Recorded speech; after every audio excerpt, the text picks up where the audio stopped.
Vamos lá, da sequência, parte 2 da live. Live sobre a gestão e investigação de acidentes e desvios críticos. A live está tão boa que nós estamos indo para a segunda parte. E aí, galera, vai colocando as cidades de onde vocês são aí para a gente mandar um salve aí. Ana Paula, Edivaldo, Luciano, Bruno, Luciano, Paula, Lucas Bazaga, meu amigo Lucas, Jonailson. De onde vocês são aí, pessoal? Enquanto o Francisco não entra aqui na live, aqui eu vou pra gente dar uma sondada aí de onde que é a galera. Eu sei que tem gente de Uberlândia, Uberaba, Araxá, Recife, Lençóis Paulista, Campinas, São Bernardo do Campo, Tubarão, Santa Catarina, Rio de Janeiro, olha só, Baiano de Olímpia, o Hernandes de Olímpia, Goianésia, Goiás, Terra do Piqui, Simão Pereira, Minas, Maceió, Igarapava, grande Adriano, nosso grande amigo Adriano, diretamente de Igarapava, Aldeias Altas, Maranhão, Paulo Uberaba, Tiagão da Labor, Goiânia, Pelotas, Rio Grande do Sul, ex-Uberaba, Baiana e Olímpia, Uberaba tá em peso aí, show de bola, galera, muito bom. Mirassol, São Paulo, meu grande amigo Wallace, Rio de Janeiro, onde mais, galera? De onde mais vocês estão aí? Rio Grande do Sul, a Sheila, Laciele, Maringá, Paraná, São Paulo, capital, a Ana, massa. Que legal, né? A tecnologia permite a gente chegar em qualquer lugar do Brasil, isso é muito bom. Rodrigo, da Bahia, Pernambuco, Sumaré, São Paulo. Eu estive em Sumaré, aí na fábrica da 3M, no treinamento lá a semana toda, no treinamento muito top que a 3M oferece. Rio Grande do Norte, Mato Grosso, São Gotardo, terra da cenoura, se eu não estiver enganado, não é isso, Laciele? Janice, de onde que é, Janice? Como é que é? Brejo, como é que é lá?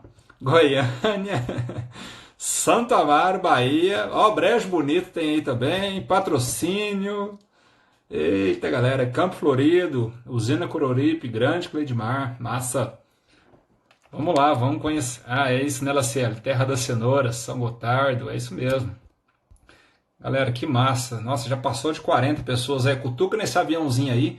Joga essa live aí pra galera que aparece logo na lista aí. Vamos bater os 80 aí, hein? Novamente, hein? Vamos lá. Deixa eu chamar meu amigo Francisco Silva pra gente dar sequência. Vamos lá, Francisco. Tô encaminhando o convite pra você, meu amigo. Cadê tu, Brutus? Não, ainda não chegou aqui. Francisco ainda não chegou. Vamos lá, Francisco. Edivaldo Faria, diretamente de Uberlândia, Minas Gerais. Coloca a cidade aí, galera. De onde vocês são para me mandar um abraço aí. Vamos lá, vamos ver como é que tá a galera espalhada por esse nosso Brasilzão aí. Deixa eu ver se o Francisco entrou aqui para nós chamarmos. Vamos lá. Campos Altos, tem alguém de Campos Altos aí também? Francisco, vou estar encaminhando o convite para você, meu amigo. Cadê o Francisco? Vem cá, Francisco. Chega aí, cara. Cadê você, meu? Sumiu aí. O cara sumiu, galera. Fabiana Corina. Seja bem-vinda mais uma vez, grande. Fabiana está sempre acompanhando as lives nossas aí, nos projetos nossos também, né, Fabiana? Nos grupos. Uns grupos aí dando trabalho, né, Fabiana? Tá complicado, né? Equador, Rio Grande do Norte, Cosmópolis, Araxá, grande Henrique de Araxá. Sou de Araxá, viu, Henrique? Somos conterrâneos aí, cara. Sou de Araxá, mas moro em Uberaba já tem uns 15 anos. Carazinho, Rio Grande do Sul, Gravataí, Manaus. Meu Deus do céu, tá longe, hein? Manaus tá lá do outro lado, tá logo ali do Mineiro. Santos, São Paulo, Lindolfo de Rondonópolis. Desculpa, pessoal, vamos lá. Vitória de Santo Antão, terra da cachaça Pitu. É mesmo, Luciano, olha aí. Terra da pinga Pitu, Simão Pereira, Minas. É isso aí, Cláudio, conseguiu ver uma live hoje, né? Mas eu sempre deixo salvo por 24 horas, viu, Claudião? Se algum dia você não conseguir participar aí, você consegue ver no dia seguinte, tá? Itaquaquecetuba, São Paulo. É isso aí. A Sheila comentou aí, na hora de falar das ferramentas, ele foge, né? Belém do Pará, terra das mangueiras. Que massa, Daniel.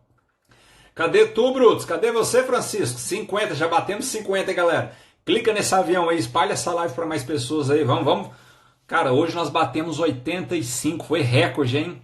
85, galera. Que massa, 85. Recorde, recorde. Quase chegamos ali no Gustavo Lima ontem, hein? Quase. Faltou pouco. Gustavo Lima, segura aí, hein? Chupa essa uva aí que daqui a pouco nós chega lá. Dança Chicão, se tá falando aí, tem que dançar, também acho. Vamos definir umas metas aqui, viu? Bateu tal número, tem que rolar uma dancinha por parte do convidado. Por parte do convidado, hein, galera? Vamos lá. Deixa eu ver se o Chicão chegou aqui. Cadê você, Francisco? Grande Chicão da Safer Consultoria. Francisco não chegou, não. Quem quer conversar aí? Quem quer bater um papo rápido aqui sobre o assunto, o acidente de trabalho? Fala aí, eu. Responde aí, eu quero participar da live. Chegou a aparecer 96, Sheila, é isso mesmo? Não, eu não vi, eu vi o Octavio 85, o Octavio 85, falei, nossa, que legal, né? 5 horas de live, é igual o Gustavo Lima, né? Cara, vou te falar uma coisa. Aqui é o primeiro a levantar a mão, viu? Eu estou à disposição, não hoje, é claro, mas eu não esquento cabeça não, ia ser legal, já pensou, cara? Boa ideia isso aí, hein? 5 horas de live.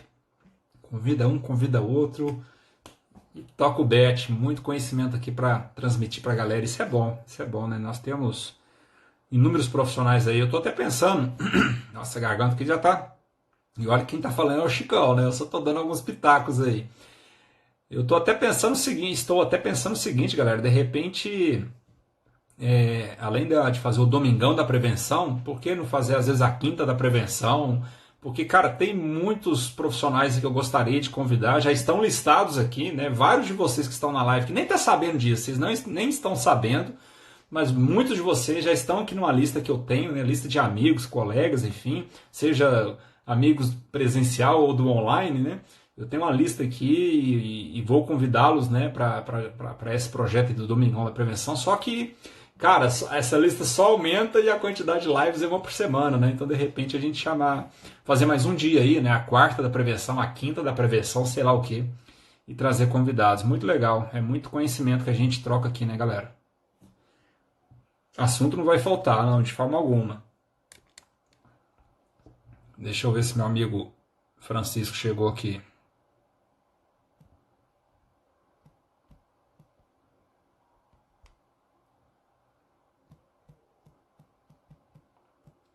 Só colocar o título aqui, galera. Gestão e investigação de acidentes. Leandro, tá anotado aqui, viu? Sobre a análise de investigação humanizada. Já anotei aqui. E aí eu vou pedir para o Francisco fazer os devidos comentários. Aí o Francisco entrou aí. Finalmente, hein, Francisco? Poxa, cara, estávamos te esperando aqui, hein, cara? Acho que o Francisco foi tomar uma cerveja, hein, Francisco? Vamos lá, deixa eu chamar o Francisco aqui. Calma aí. Tô no finalzinho aqui, galera. Pronto, voltamos. Ei, Francisco, você foi tomar uma cerveja, hein, cara? Ei, Francisco. Lá. Só aceitar aí. Opa, ainda não apareceu você para mim não, tá escuro aqui ainda. Ainda não. Não sei se para a galera aí apareceu. Pessoal, se vocês estão vendo o Francisco aí, se estiverem vendo, escrevam aí, por favor. Estou vendo. Se mandar só o joinha, não dá para mim entender se... Não estou vendo o Francisco ainda. Deixa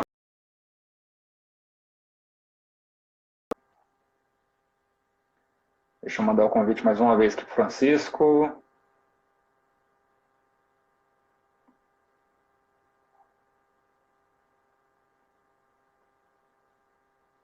Não estão vendo não. Agora foi outro convite. Aí, agora sim, Francisco. Agora sim, né? Agora sim, vai lá. Toca o bet, meu amigo. Eu resumir aqui um pouco, eu vou nos principais problemas aqui, até porque nosso tempo é curto, eu gostaria Ficão, também só um de segundo. responder a Pode pergunta falar. Posso continuar? Ou você quer falar? Pode. Pode. Não, eu tenho que mandar um abraço especial, um beijo especial aí para minha mãe, Isudete, que está acompanhando a nossa live. Essa também tá sempre aí, firme e forte aí, toda live, tá apoiando, é isso aí. Mãe é mãe, né, cara? Essa aí é especial. Abraço, mãe. Te amo, hein? É isso aí, meu amigo. Vamos lá. Muito bom. Vamos lá. Tô vendo que a turma tá voltando aí, hein? Em peso. Muito bom. Vamos lá. 63, vixe, vamos lá. Vamos lá. É o seguinte, como os principais problemas nós vemos aí na gestão de acidentes, incidentes, desvios críticos, questão de empresas contratadas.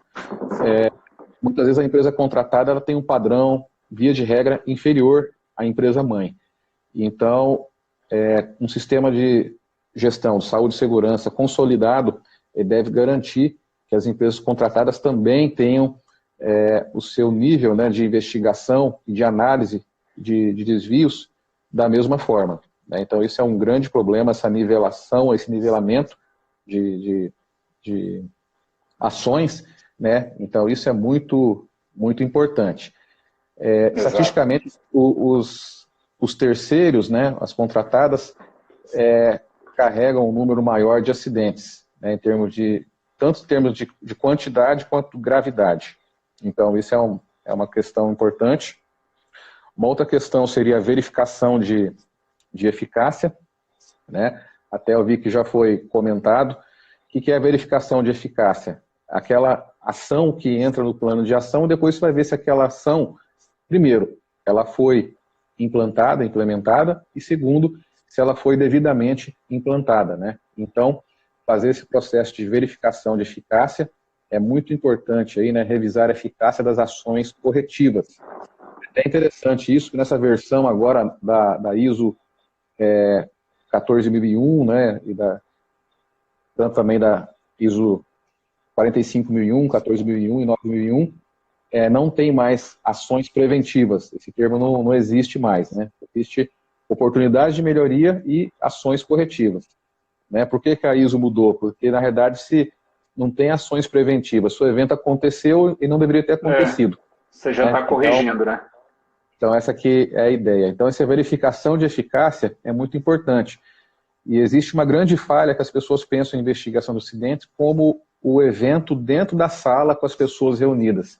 Então, na realidade, você tem um pré-evento, que é a coleta de informações, você tem o evento e depois você tem o insumo dessa conclusão que é feito pela equipe, né?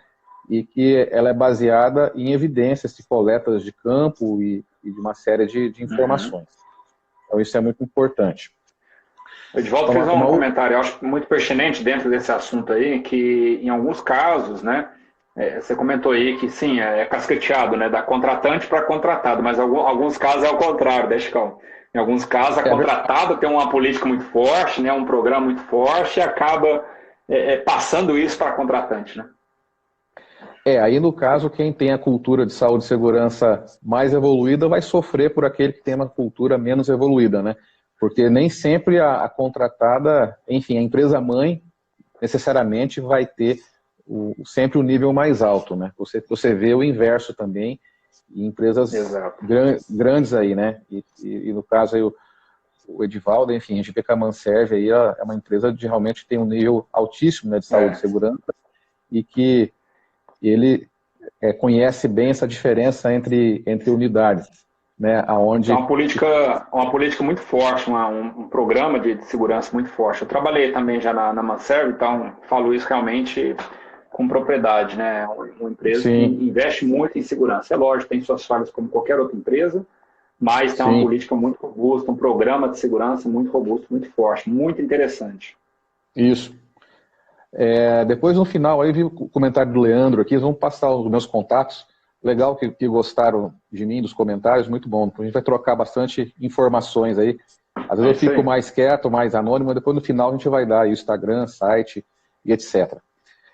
Continuando, nós vemos aí uma ausência de aplicação de medidas de eliminação de perigos e riscos que são verdadeiras, né?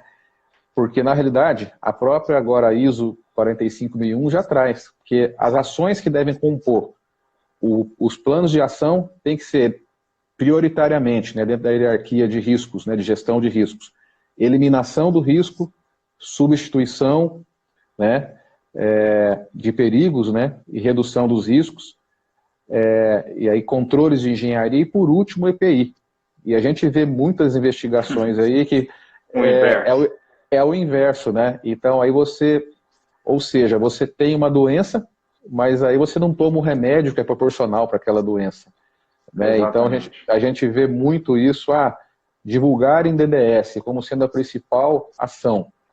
É lógico, né? Ou a única, né? Ou a única, muitas vezes, né? Então, a gente vê as empresas enxugando o gelo, muitas vezes, né? E as pessoas, teoricamente, perdendo seu tempo, porque não estão chegando nas causas raízes, né? Dos eventos, né? E por falar em causa raiz, né, é até importante, né? A causa raiz é aquela causa que evita a recorrência daquele evento, né? E as empresas confundem causa raiz com causas contribuintes. As causas contribuintes são importantes também de serem tratadas, mas você tem que realmente tratar e chegar na causa raiz. Um outro mito que se tem também é que se existe somente uma única causa raiz. Então, na verdade, você pode ter mais de uma causa raiz, né? Inúmeras. E para cada causa você fazer as tratativas necessárias para evitar, né?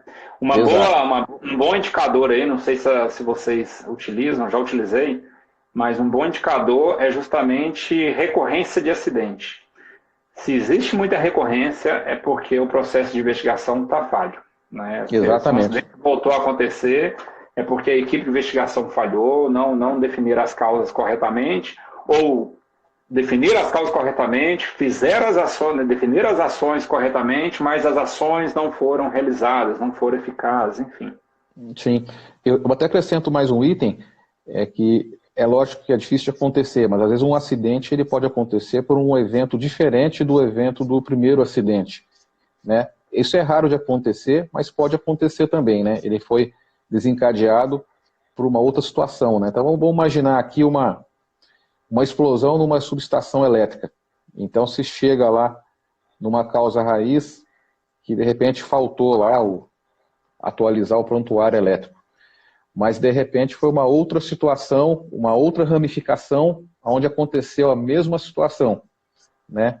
Então, às vezes um acidente ele pode acontecer também por uma situação não tratada no primeiro evento, mas isso é muito raro disso acontecer, né? É só uma observação. Uma outra situação de problemas de investigação seria uma coleta pobre de evidências, né? Então aí nós temos os famosos 4Ps, né? Que é pessoas, onde as pessoas dão entrevistas e dão informações sobre o que elas viram ali, né? Uma testemunha ocular ou uma testemunha circunstancial, ou seja, a pessoa viu o que aconteceu, ela viu depois o que aconteceu. Você tem aí papéis, onde você vai analisar documentações diversas, procedimentos, tacógrafo, ou seja, tudo aquilo que é papel. Isso pode ser até e-mail eletrônico também, né, quando eu falo papéis. Sim. É tudo que é de registro, né, do evento. Nós temos aí posições das peças, posições em que nós vemos, né, às vezes o pessoal vai tirar foto das investigações, tira só 10 fotos do mesmo ângulo. Aí você vai ver lá, é pouco esclarecedor, né? Então as pessoas têm que buscar ali posições daquele evento que aconteceu de formas diferentes e parte. Até porque depois dali o ambiente pode ser desfeito, né? Ele pode ser alterado, aí não adianta, poxa, faltou a gente ver aquilo, vamos lá ver, não adianta, já mudaram o ambiente, aí tem que recorrer às fotos, e não tem dúvida, cara, isso, você fala uma coisa muito verdadeira, Chicão, assim, na verdade tudo que você está falando é verdadeiro, mas você foi muito feliz nisso aí. Cara, eu já recorri muitas vezes em fotos, porque você vai lá, você tira as fotos, tá? E às vezes os caras precisam continuar a produção, às vezes foi um desvio simples, você vai lá, registra de diversos ângulos, é importante isso que você falou, mas na hora de investigar, poxa, ficou faltando isso, hein? Será que aquele negócio, aquela peça estava lá naquele local? Aí você não consegue mais, abre a foto e, cara, quantas as vezes as fotos salvaram nessa situação, né? Exatamente. Né? O próximo item tem até a ver com a Cristiana, um comentário que ela fez aqui, que o plano muitas vezes não chega à base operacional. E aí a gente vai lá na ISO 45001, no item 7.3, que fala de conscientização, diz o seguinte, né? Os trabalhadores devem ser informados sobre... Aí tem lá vários itens, né? E tem um item que fala assim, incidentes e resultado das investigações relevantes para eles. Então isso aqui também é muito importante, essa situação de aquela informação da divulgação do acidente, ele permear toda a companhia, né, ou para quem é de direito, ou entre unidades, né, é muito importante essa divulgação da informação, essa divulgação do plano de ação, a unidade onde não aconteceu aquele acidente, saber se aquilo que aconteceu é pertinente, se ela tem aquela situação de risco, né, e isso até entrar como uma pendência para a unidade verificar, né. Então isso aí seria uma oportunidade de melhoria. Então é muito importante isso. E como última situação aqui dos 4 P's que eu falei, aqui partes, né? Porque às vezes tem uma máquina que quebrou, que, enfim, houve um rompimento de um vaso, então é importante se analisar as partes, né? De um ponto de vista técnico, de uma engenharia mecânica, de uma engenharia química, etc. Você pode chegar ali à causa raiz do porquê que aquele evento aconteceu, né? E também a ausência de dados estatísticos que vão além das taxas de frequência, gravidades e anexos da NR4, né? Então, igual a gente começou lá na live, às vezes o pessoal só analisa do ponto de vista de preencher os formulários. Então, aí eu acho que... cumprir tabela. Cumprir tabela. Então, por isso que os acidentes, muitas vezes, tem a recorrência dos acidentes por conta disso, tá? Eu gostaria de rapidamente comentar aqui sobre questão de metodologias de acidente, 5 tópicos eu vou comentar aqui bem rápido, tá? Bom, acho que é rapidinho. Vou até evitar de fazer comentários aqui para a gente poder agilizar o processo. Vou usar meu poder de síntese aqui. Primeiro, com relação a métodos, né? Todos os métodos possuem aspectos positivos e restritivos, né? Não tem um único método para a investigação de acidentes, né? O segundo, o método não pode ser aplicado a todo tipo de problema. Porque às vezes você tem um problema de maior gravidade, então você também não vai utilizar uma ferramenta de alto tempo de aplicação num evento que tem um baixo potencial real, né? Então você não vai utilizar a mesma metodologia para todos os eventos. As empresas devem possuir um critério de gatilho, né? Ou seja, o evento caiu uma matriz de risco, essa matriz de risco caiu determinado quadrante, a partir daí vai indicar qual ferramenta de análise de risco que você vai utilizar. Ou seja, de acordo com a criticidade, correto? Correto. Então, de acordo com a criticidade... Com a classificação do acidente, com afastamento, né? Exato. Se é com, sem afastamento, e assim vai. Beleza. A necessidade de se ter aí uma ferramenta apropriada para isso. O quarto ponto, o uso de softwares de apoio sempre é importante, e algumas metodologias de investigação já vêm embutido já um software para poder fazer essa coleta de informações. E o quinto ponto aqui seria o foco principal, que é determinar pelo menos uma solução eficaz ou causa raiz. Quando eu falo solução eficaz, seria uma solução que vai de encontro, né, ao evento, que se aquilo for resolvido, aquela solução, você não vai ter a recorrência daquele evento que é o objetivo nosso. Tá? Então, resumidamente, seria isso. Até eu gostaria de ver mais perguntas aí do... Vamos para as perguntas? Tem até uma que está aqui já, que é da Fabiana. Aqui, um acidente, pequena lesão, deve ser aberto o CAT. Essa resposta deve ser dada pelo corporativo da empresa ou pelo jurídico. Mas eu tenho visto muitas empresas grandes que não têm abrido CAT para eventos de menor gravidade. Vou dar um exemplo aqui. A pessoa corta a mão no papel, a pessoa que é do administrativo. Então, ela colocou um band-aid e voltou a trabalhar. Então, dentro da classificação americana, né, chama lá de first aid, né, ou seja, um evento de primeiros socorros. Então, via de regra, aquele acidente que a pessoa ela volta a trabalhar imediatamente, e não há necessidade de uma intervenção de um medicamento continuado, etc., geralmente as empresas não têm por hábito de abrir CAT. Agora é algo que vai ter uma sutura, é algo de uma gravidade maior, aí geralmente tem abrido, mas isso é uma decisão da empresa, né, que deve passar pelo corporativo e o jurídico também aprovar ou não essa decisão. O que eu falo é o seguinte, eu já trabalhei em empresas que essa decisão às vezes ficava na área de segurança. Evite isso, galera. Nós não... Se for a área da segurança, é o seguinte, a gente cumpre a lei. A lei determina que seja aberto CAT, né, independentemente se é com afastamento ou sem afastamento. Mas saiam dessa, né? Na última empresa que eu trabalhava, quem tomava essa decisão era o gerente com o respaldo do médico do trabalho. Mas a minha orientação sempre era, vamos consultar o jurídico. Se o jurídico, né, junto com a medicina, entender pela abertura da CAT, sim. Agora, galera, de forma geral nas empresas aí, a grande maioria realmente não abre CAT quando a coisa é muito simples, né Francisco? Porque tem a questão lá também enfim, tem vários reflexos que isso pode dar, e aí sim, não é aberto, mas realmente é uma decisão de cada empresa. A Daia perguntou aí uma indicação de alguma bibliografia, o Leandro Presla, agora há pouco, ele comentou aí de um material do antigo MTE, né? Até anotei aqui, que é o Manual de Investigação do Ministério do Trabalho, tá? Sim. Não sei se você também tem alguma bibliografia para poder indicar, Francisco, aí a gente já fecha essa pergunta e vamos para a próxima. São vários materiais que eu tenho, mas na realidade muitos são de cursos que eu fiz, né?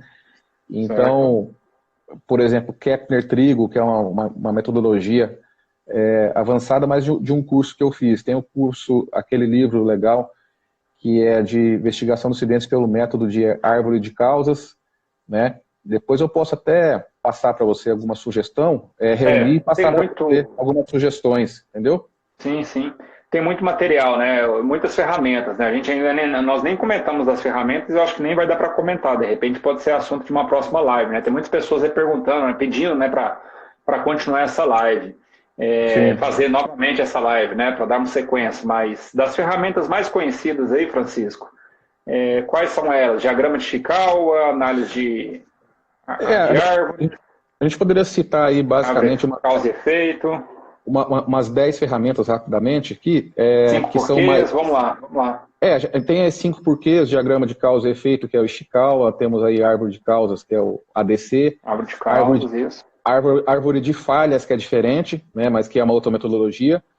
Nós temos aí a Sologic, nós temos aí a Apollo, nós temos a metodologia TASC, que é da DNV, que também é bastante utilizada pelas empresas. Nós temos aí a Typer-Root, que é uma metodologia utilizada por algumas empresas também, americana, Cargill, por exemplo, utiliza essa metodologia. Tem a Tripod Beta e Kelvin Top 7. Então, seriam essas 10 aí, são as mais utilizadas. Aí, qual que é a melhor, né? Então, aí o diagrama de Chikawa, que seria aí o 6M, né? 6M, o Chikawa é o 6M, né? Brainstorm também é uma alternativa, né, que se tem. O pessoal está citando aqui o Faifahu, né?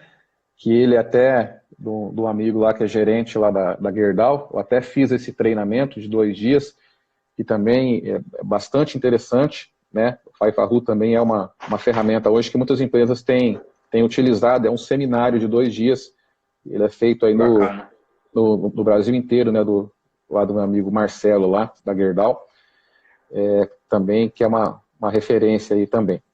Então, basicamente, eu citei aqui umas 10, 11 metodologias, mas nós temos aí, em termos de metodologias ativas, cerca de 30 metodologias de investigação de acidentes.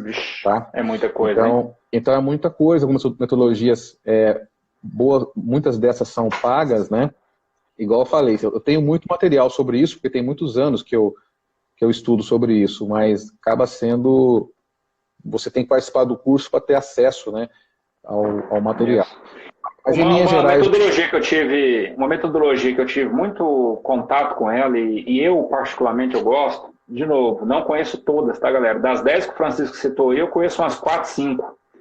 Mas, de novo, eu acho que a gente tem que concentrar muito a nossa energia naqueles programas proativos. Investigação de acidente é importantíssimo, tá?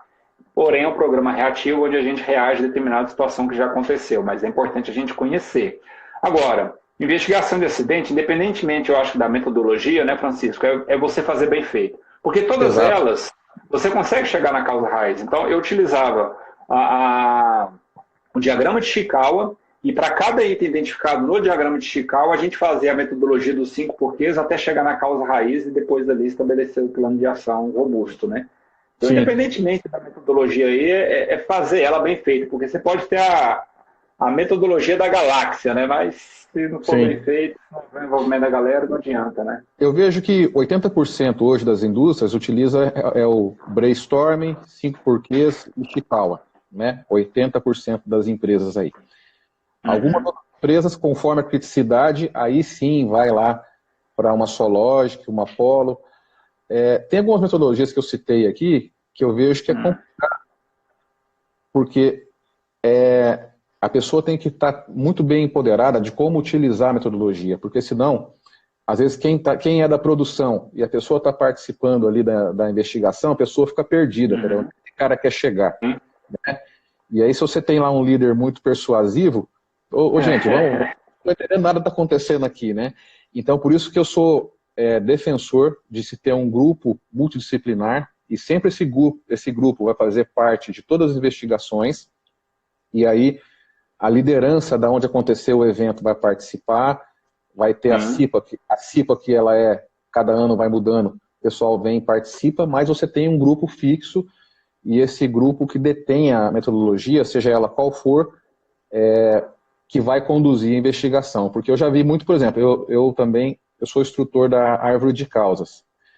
Até o pessoal da área de segurança às vezes tem dificuldade de entender a metodologia. Sim. Ainda mais quem é da área operacional, entendeu? Então fica bastante complicado, pessoal, né? Então, você tem que ter realmente uma equipe empoderada, uma equipe composta de diversos setores, né? Treinada, né? E a gente tem atuado bastante aí no Brasil inteiro aí treinando equipes aí, né? Manaus, Pará, enfim, o Brasil todo em grandes empresas, para justamente dar esse empoderamento para a equipe, para que eles possam realmente ter o domínio da ferramenta, onde o que vai sustentar toda a investigação são evidências, né? De forma que não seja contestado ali o relatório final. Pior coisa que tem... Só concluindo assim, a pior coisa que tem é a pessoa que não participou da investigação e depois critica ela, né? Então isso acontece porque, às vezes, a investigação ela foi conduzida de uma maneira onde não se chegou à causa raiz, né? Então acontece muito disso. Vamos para as perguntas, Francisco. Nós temos uma quantidade boa aqui, então vamos tocar o bet aqui. Como está a questão do acidente de trajeto? Rapidinho. Bom, a questão do acidente de trajeto, nós vimos lá a medida provisória 905, e ela está para vencer aí. Então, na realidade, o acidente de trajeto, ele deixou de ser considerado acidente de trabalho, ser equivalente, né, acidente de trabalho, porém, se até o dia 20 de abril, se eu não me engano, porque a medida provisória tem um prazo de validade. Acho que é 90 dias. 90? 120? Ela tem 60, depois pode ser prorrogado por mais 60. Tá, 120, então, se ela não for agora, se eu não me engano, o prazo é 20 de abril, aí ela deixa de ter validade e aí ela passa a contar como um acidente de ser equivalente ao acidente de trabalho, no acidente de trajeto. Tá certo? Tá. Como caracterizar, investigar e gerir os acidentes para trabalhadores em home office? Vixe, aí é interessante, hein? Nessa modalidade home office aí, realmente é complicado, né? Então, as empresas devem se resguardar dando informações de como os funcionários devem ter seus cuidados, né? Que aí, no caso, é segurança fora do trabalho, né?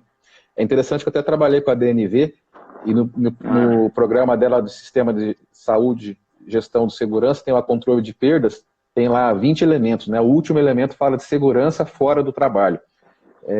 O negócio é bem moderno. Então, a empresa deve dar instruções claras para o funcionário, né? Agora, se for caracterizado realmente um nexo causal, e se ele estava naquele momento fazendo algo que era destinado ali à empresa, Então, realmente, se caracteriza ali um acidente de trabalho.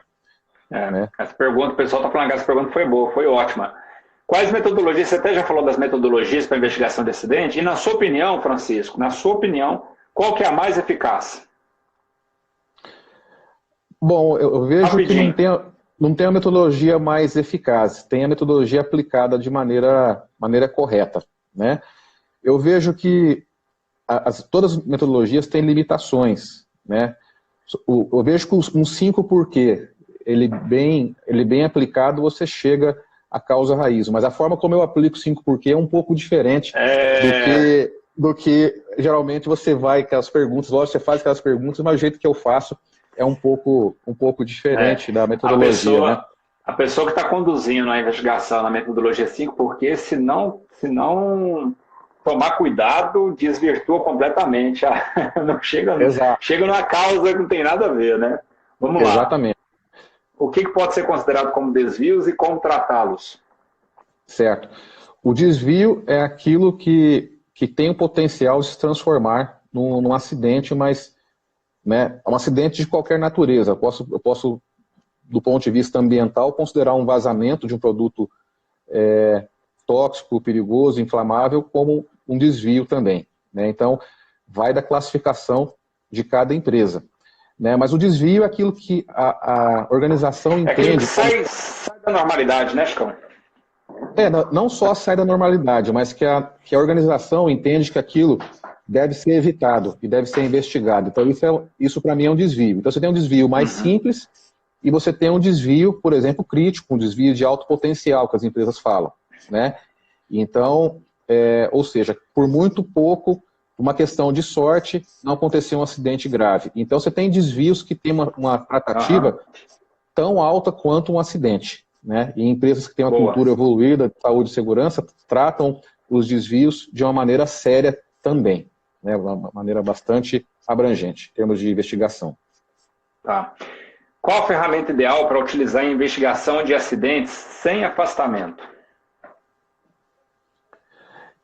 Então, aí, na realidade, é importante que a empresa tenha um procedimento e nesse procedimento tenha uma matriz de risco e aí, conforme essa matriz, vai indicar qual ferramenta vai utilizar.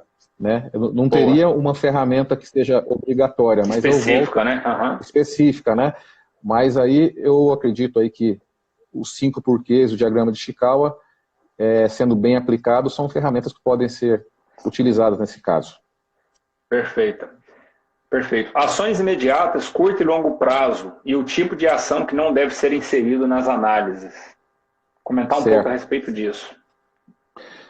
Na verdade, as medidas, né, de eliminação de perigos e riscos devem seguir o que diz a própria ISO 45001. Você tem que, primeiro, as medidas, procurar eliminar aquela situação, substituir controles de engenharia e EPIs. O que sai muito fora disso, você realmente não vai estar indo de encontro a uma causa raiz. Aquelas situações, divulgar no DDS, divulgar para as unidades. Não que não seja importante, né, Francisco? A ação de divulgar no DDS, ela é bacana? Sim, só que ela é básica, né? Não pode achar que isso vai resolver, não vai acontecer mais, né? Não vai ter recorrência por conta dessa ação divulgar no DDS. Divulgar no DDS é importante? É importante. Divulgar para outras unidades, outras filiais, mas essas são apenas... Essas eu falo, cara, eu até colocava lá no plano de ação que a gente tinha, nós já tínhamos um plano de ação com as ações padronizadas, ou seja, qualquer acidente tem que ter isso aí. Comunicar na reunião da CIP, o gestor apresentar o acidente na reunião da CIP, na reunião de gestão, divulgar em DDS, isso aí sempre tem que ter. Agora, as robustas, essas é que tem que aparecer no plano de ação, porque é que vão realmente, de fato, evitar a recorrência, né? Exatamente. Se for fazer uma análise crítica das ações, verifica lá se ela elimina, se ela substitui, se tem medidas de engenharia. Se não tiver isso, a chance de ter uma recorrência ela é grande. Bem legal, Chicão, bacana.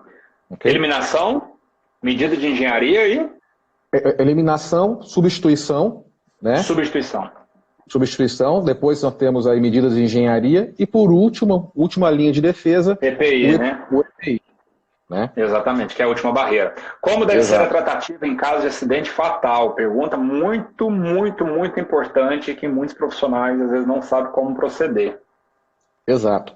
Quando nós temos uma situação de acidente fatal, né, infelizmente eu já vivenciei essa situação na minha carreira profissional, nós temos basicamente 3 vertentes. Então nós temos uma vertente que vai cuidar da investigação e vai procurar todo o registro daquele funcionário, todos os treinamentos que ele teve, né, e vai juntar tudo isso, né? Você, geralmente, quando é um acidente fatal, você faz uma linha do tempo, uma cronologia daquele evento, tem que ser, logicamente, uma investigação mais robusta, né?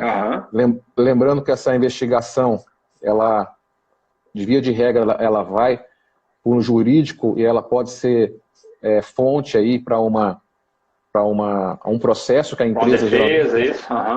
Defesa, então ela tem que ser feita de maneira muito clara. Então você tem uma linha que vai fazer isso, né? Coletar essas informações.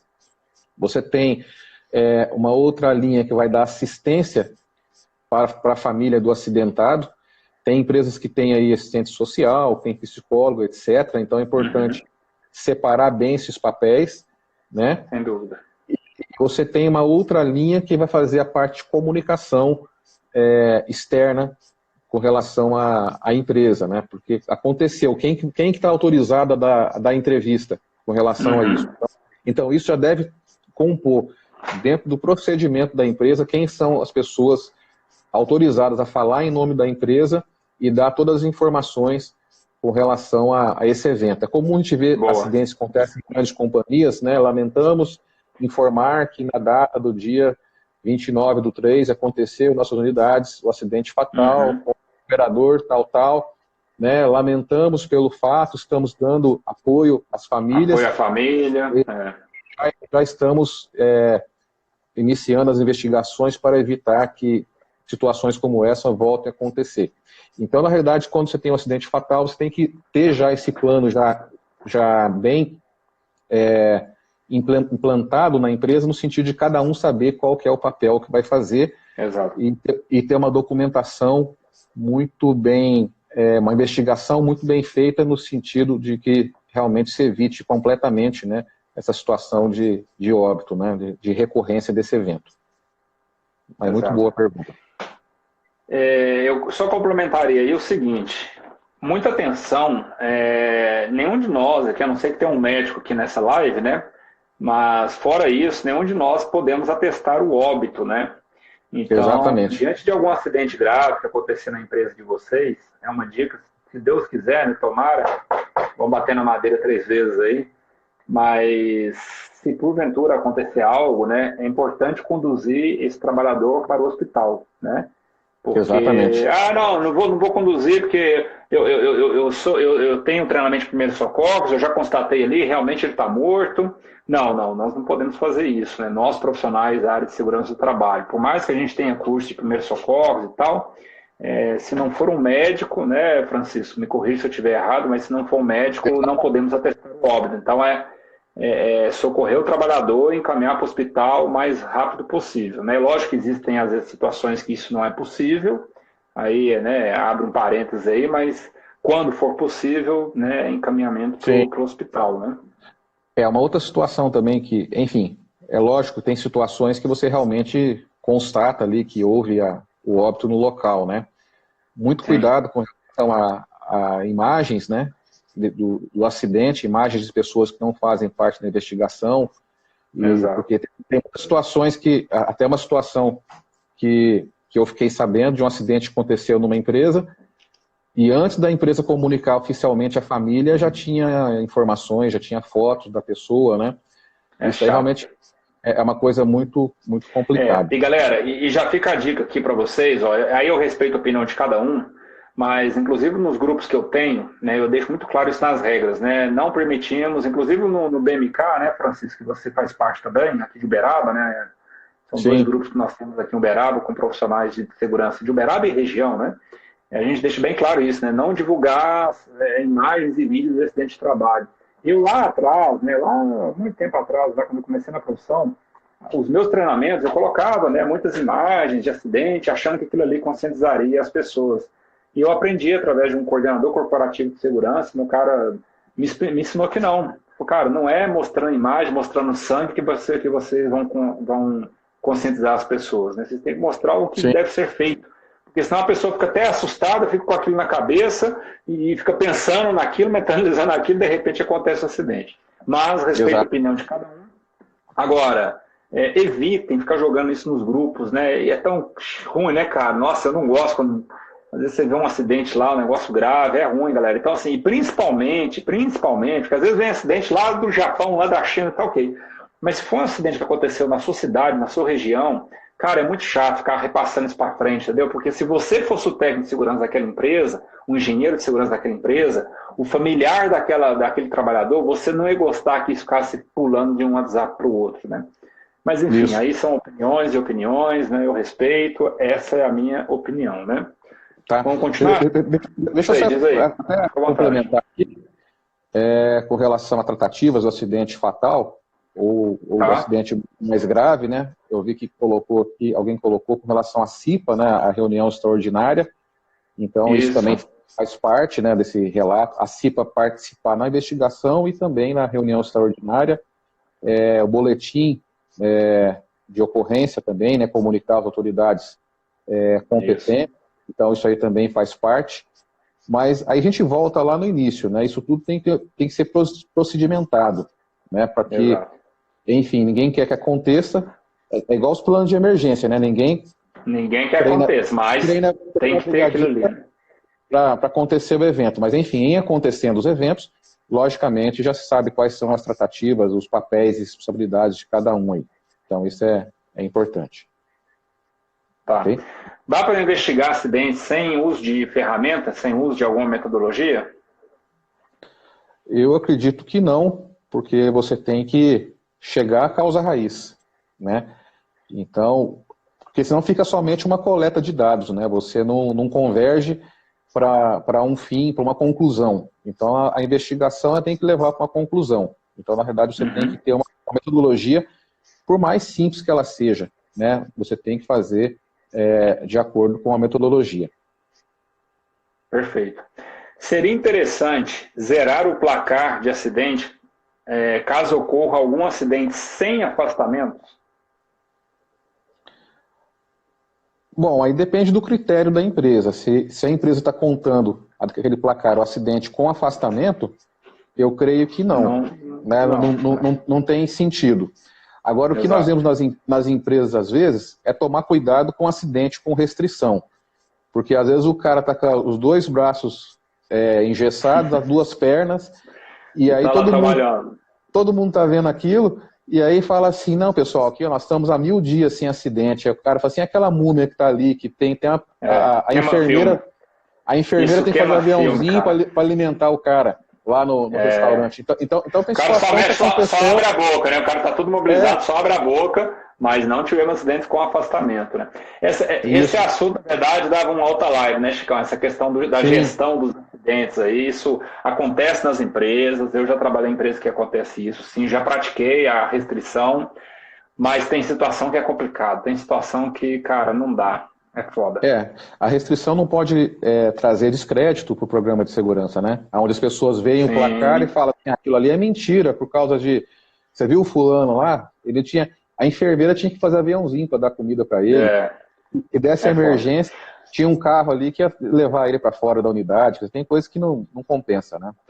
Eu particularmente, cara, como é que as coisas mudam, né? Eu falo, a gente vai crescendo, a segurança vai melhorando, mas às vezes às vezes nós vamos melhorando, né, enquanto profissionais.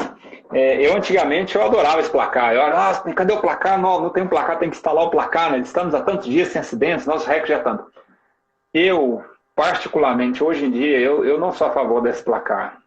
Eu também acho que não. E de repente o grande motivo, Chicão, seja por porque cai em descrédito. E, cara, não quer dizer que você tá... Tudo bem, existe um mérito aí, 1000 dias, 2000 dias, 3000 dias. Tá, beleza, ok. Mas isso não é o fator crucial. Não é porque você está há 1000 dias que você não vai ter acidente. Então, eu acho que eu estou a favor de outros placares. Quantos desvios relatados vocês tiveram nesse mês? né, quantos registros de qual acidente, quantos desses registros foram resolvidos, qual o percentual, qual que é a meta e qual que é o percentual obtido, quais os indicadores dos programas proativos, esses sim, esses que tem que ser mostrado lá, colocado em todos os setores ou na portaria da empresa, de modo que todas as pessoas consigam ver. E esses são fundamentais. Eu vi uma pergunta aí, né, se o placar é exigência por norma, não, até o Luciano respondeu que não. E eu gosto do placar, igual você falou, de forma diferente. Faltam 20 dias para nós completarmos 200 mil horas sem acidentes. Então, na verdade, é o placar o contrário, né? Nós temos uma meta e nós corremos atrás dessa meta positiva, e não fica aquele negócio assim, nossa, nós vamos chegar agora na meta e agora, hein? Então, ou nós temos aí um placar... Quer ver um outro indicador, um ótimo indicador que tem também? Nós utilizávamos isso na última empresa que eu trabalhei no regime CLT. Número de ações vindas, né, oriundas de investigação de acidentes de trabalho versus a resolução. Isso dá um percentual. O percentual tem que estar acima de tanto. Outro tipo de ação. E galera, dica, estratégia, anota isso aí, anota isso aí. Pega a caneta e anota. Todos os indicadores proativos, tentem, na medida do possível, quem já tem isso enraizado lá da diretoria, já vem de cima, está tranquilo, mas quem ainda não tem, tentem, na medida do possível, colocar isso lá no plano de metas dos gestores, dos trabalhadores, lá no programa de participação de lucros, esses programas. Porque geralmente a gente só vê lá acidente. Se passou de 0,3, não sei o que, se teve um acidente com afastamento, perdeu a meta e tal. Ok, beleza, pode manter esses, mas inclua os programas, os indicadores dos programas proativos. Ô, Júlio, tem até uma observação aí com relação aos indicadores reativos, que existe uma legislação que desde 2013 proíbe atrelar indicadores reativos para fins de participação de lucros e resultados, né? Então, se o trabalhador sair da empresa e recorrer, a chance dele ganhar é grande, né? Agora, você pode colocar lá metas de desvios por setor, por proativos, né? Aí sim. Mas o reativo desde 2013, né, tem uma legislação que proíbe. Próxima pergunta, essa do placar foi a pergunta do Luciano, essa aqui é do Wallace. Como fazer investigação em uma planta em outro estado? Porque ele trabalha numa planta e ele é responsável também por outras plantas, né? Sim. Eu vejo o seguinte, né? Eu imagino que ele deve ser corporativo. Então ele deve ter uma equipe, igual eu falei no início, uma equipe que é responsável... No caso dele, não. No caso dele, eu já conheço a história dele. Aí basicamente é ele. Eu acho que num resumo aí dessa pergunta, né, Francisco, cara, infelizmente, se esse processo está na mão da segurança, você vai acabar tendo que ir lá para outra planta, né, porque não dá para fazer investigação de acidente à distância, né, meio complicado. Sim. Né, Francisco? Agora, assim, de novo, o ideal é que esse processo esteja na mão da gestão, e aí você fica mais tranquilo. De repente você nem precisa ir, você vai ser acionado se a gestão precisar. Se não precisar, eles tocam o bet e vida que segue. Aí eu volto de novo na matriz lá, né? Conforme a matriz, ele vai nessa outra unidade. Mas ele tem que ter nessa outra unidade uma equipe que colete as evidências. Porque às vezes até ele chegar lá, as evidências todas já sumiram. Né? Então, ok, essa equipe está coletando as evidências, no outro dia, ele chega... E aí se institui, né, a reunião em si para a investigação. Mas a coleta das evidências já foram feitas, né? Então essa é a minha sugestão, né? Isso. O Thiago Pereira comentou aqui que na avaliação de acidentes na aviação, né, na investigação de acidentes na aviação, é aplicada a teoria do queijo suíço. Se isso daria para aplicar em outro segmento industrial, né, no segmento industrial. Na realidade, a questão do queijo suíço é a teoria de James Reason, né? Que aí você tem lá, de um lado, você tem barreiras... Peraí. Fala de novo aí que ficou bonito isso aí. Repete aí, como é que é? Aí a teoria do queijo suíço é de James Reason, né? Que você viu? Então, na realidade... É um poço de conhecimento mesmo, viu? O James Reason que vem dizendo que, na medida que as barreiras vão sendo furadas, né? Por isso que tem essa ideia do queijo suíço, na medida que você vai perdendo as barreiras, você vai ter do outro lado o acidente, ou você vai ter as perdas, né? Então, na verdade, a gente tem, por exemplo, o Bowtie, que também trabalha, é uma técnica que trabalha com isso também, onde você vê os seus riscos, as suas vulnerabilidades e quais são as ferramentas que você tem para prevenir determinado evento, né? Então, na realidade, James Wilson, ele é uma teoria, mas ele não é uma técnica em si de investigação de acidentes, entendeu? Perfeito. Mas ela é uma teoria que prova que se as barreiras forem furadas, você vai ter como linha final o acidente ou o dano. Tá. Pergunta do Cícero. Inicia-se investigação quando quebra alguma regra de ouro? Boa pergunta. É um desvio, né? Você pode sim, né, iniciar a investigação, mas hoje o que eu tenho visto com relação à regra de ouro nas grandes empresas, você vai ter uma política de consequências, né? Então, se quebrou uma regra de ouro, por que se quebrou a regra de ouro? Tem empresas que usam uma matriz como se fosse um fluxograma, e a partir desse fluxograma vai ter lá as punições, né, para a pessoa, para o grupo de pessoas, que pode ser desde uma orientação verbal até uma demissão por justa causa. Mas você pode sim, né, a partir de uma quebra das regras de ouro, você entende que aquilo é um desvio. Mas na realidade o processo é inverso, porque se aquilo é uma regra de ouro, aquilo de alguma forma incomodou a companhia para aquilo ser elegível como uma regra de ouro, né? Então, por exemplo, a regra de ouro trabalha em altura. Trabalha em altura, boa. Então, se a pessoa, por exemplo, ela não está utilizando o cinto e quebrou essa regra de ouro, porque isso, em algum momento, fez parte da estatística da empresa e ela não quer, ela quer banir esse tipo de situação, né? Então, essa que é, exatamente. Que é a ideia. Então, você pode sim iniciar uma investigação a partir daí ser considerado um desvio crítico. Tá, vamos lá. Vamos ver se vai dar tempo de responder todas as perguntas aqui, Francisco. O Lindolfo mandou uma pergunta interessante. Acidentado deve participar ou não da investigação? No caso, para evitar a exposição dele, né?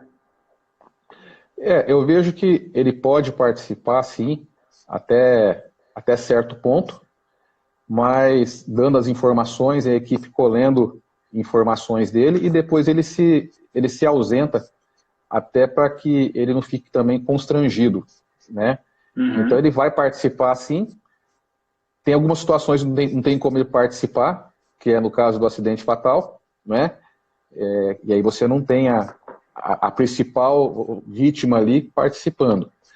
Mas ele pode participar, sim, até determinado momento, e depois, no final, né, antes da investigação ser concluída, ele validar aquilo no sentido, não, realmente foi isso que aconteceu e eu concordo, né, com tudo que foi colocado aqui. Em uma empresa que eu trabalhei, eu achei era bem interessante o processo que nós fazíamos lá, pelo menos na minha visão.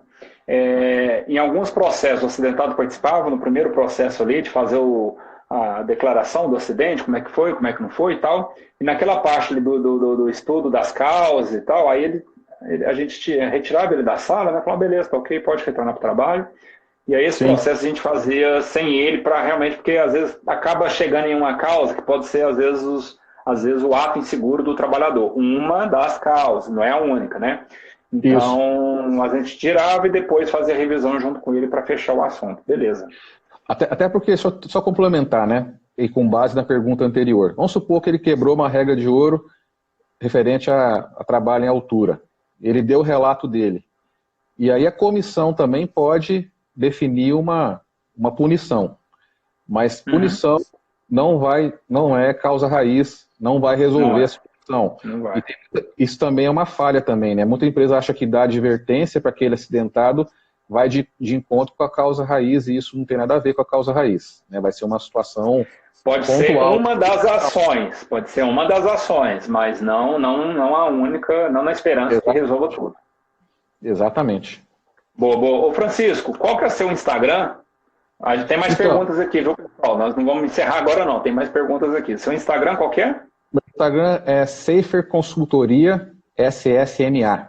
Escreve Safer, né? Safer é mais seguro em inglês. Acabei de mandar aqui para a galera nos comentários aí, pessoal, o Instagram do Francisco. A gente vai começar a colocar uns conteúdos legais aí. É isso aí. Pode falar, depois eu vou adiantar mais. Não, eu ia te perguntar o seguinte, Francisco, você até comentou mais cedo aí, Algumas pessoas perguntaram também ó, 25 segundos para encerrar.